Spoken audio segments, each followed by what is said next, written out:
Hi guys, today we're going to talk about setting up an Etsy shop to be successful. There's a couple things you need to do when you're going through to set up your shop to help you, and we're going to talk about those on each step of the way. Now, I've already clicked on Sell on Etsy, which you'll usually find right here next to Home before you've clicked that, and that'll bring up shop preferences. Now, of course, you need to make an account first. And just kind of make it linked to an email that you know you're going to check often, because if you do have sales, you want to see them right away. So if you have something that's linked to your phone that'll give you notifications or something, that's probably the best way to do it. Here's the shop preferences where you're going to start. It's just really basic, choosing your language, what kind of currency you want to accept, and then this is not really that important, but you can just choose if you're selling part-time or full-time. Here you'll get to enter your shop name. Now keep in mind you don't want to have any spaces in the shop name here. It'll all just be one word. So you can make it something personal to where you live. I live in the desert, so I'm going to use the Sonoran Stitch because for this example we're going to be selling crochet items. So you'll check the availability, it works, and you'll move on to the next spot. Now you can add as many listings as you want. The more you have, the more likely your shop will be found. Now, when you stock your shop, you want to make sure that the photos are high quality, and generally you want to use natural light or at least some kind of bright lighting to bring attention to your photos. Many of the listings on Etsy have a white background and they do really well. You can use other color backgrounds, but white backgrounds do very well on Etsy. So if you have a white background and you have natural lighting, definitely take advantage of it. For all of your listings, you'll go through, you'll give a title. You'll say who made it, because it's either you did, someone that works for your shop, or another company in any case. And you can talk about if it's a finished product or if it's just like, if you're just selling individual pieces for crafting that people can use to make their own finished product, you'll indicate that. And then of course when it's made, now you can do made to order. It's generally better to just have it already made when you list it at first.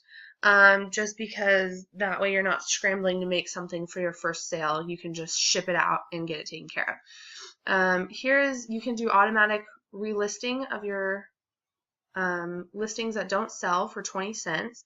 Now, it is important to note that each listing on Etsy does cost money, so just be aware of any fees that you might need to pay. So for this, we're going to say it's a crochet blanket.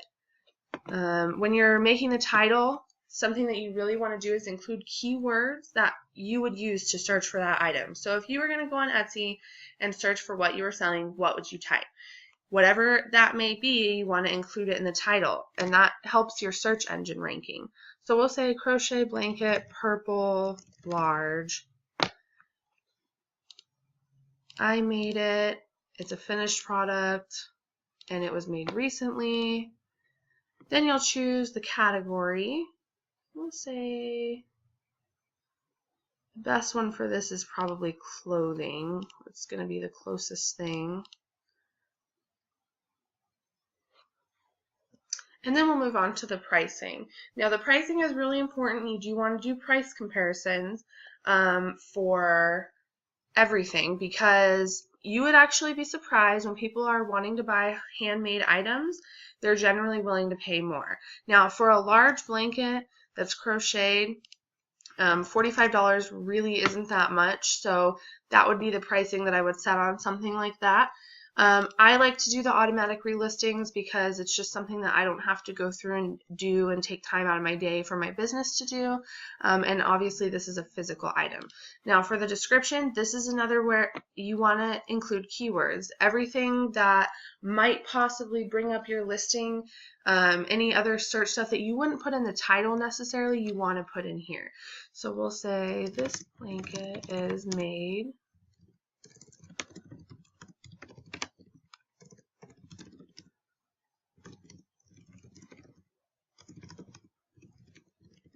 So if you have dimensions for your item, you would like to include those here. Now for this demonstration, we're not going to do a particularly lengthy description. However, you may want to get a lengthier description as you go.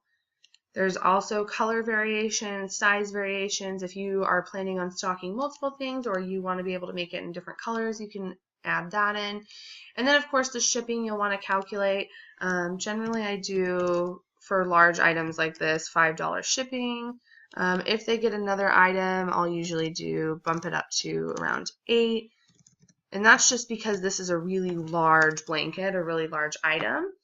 And then for international shipping, you'll generally want to bump it up a couple dollars because it does cost you more to ship.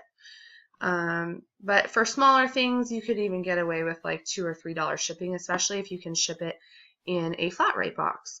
The tags here, of course, you want to do crochet, blanket, yarn, purple, just anything that's relevant to it. Materials, yarn. Of course, you'll put that in there, and then you'll move on to the next.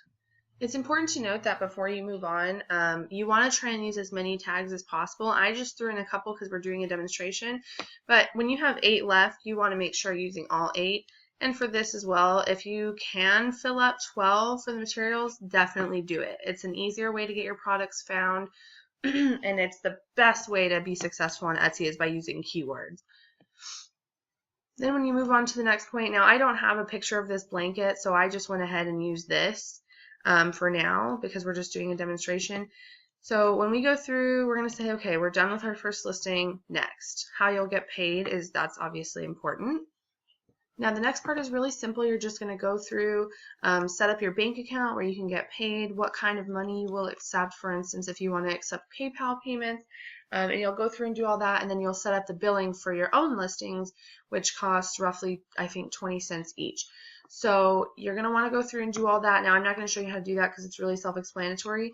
I just really wanted to touch on using keywords when you stock your shop, naming your shop effectively, and making sure your shop preferences are all set up. So once you do that, you're all set to go. Just promote wherever you can, if you have friends and family that are interested in your products, and even by word of mouth, and you should be successful on Etsy.